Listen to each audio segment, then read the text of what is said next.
And what do you think of Amazon's new retail ad service?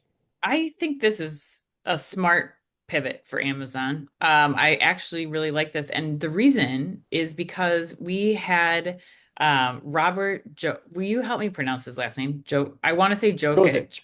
Jozic. Jozic. Jokic Jozic. is the basketball player that I cannot Jokic stand, is the basketball player. who's Yes. my eternal enemy. Also, side note, my brother texted me last night and said that I said Jackson Smith. I said Najiba, and I did not pronounce it right. He's like, Ann, you've got to get your sports people's names You right. Quit said talking what? sport. Jackson Smith and Najiba in the Seattle Seahawks video that we Oh, did at Lumen Field. oh, I did not pronounce his name right. Thank you for fact checking me a month later. And Jokic is the next one that I'm going to get fact checked on. I am certain. But anyway, back to the Schwartz Group.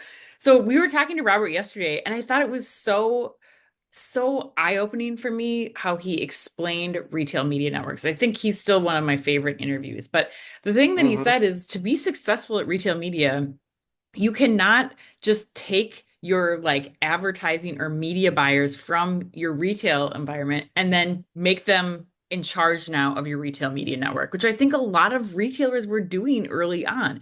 You have to operate as a retailer and a media company. You are essentially replacing, inline media that these media buyers used to buy, and not all companies are designed to do this or agile enough. Gets back to what you're talking about Macy's. Like they're just not agile enough to No. do both of these things. So I think Amazon is providing a solution here that allows retailers like that to get into some of this advertising revenue. No, it is not ideal because yes, you're still working with Amazon and they're getting some of this information, even if they say it's a separate business unit. But I think that this is still a good place for people to start to see the value that they can get from advertising like this Amazon ads capability, and then figure out like, can we build this on our own? Do we need to find a partner? Do we need to join another network in order to be successful? Because there is revenue, a lot of revenue to be made here if you can do this in the right way.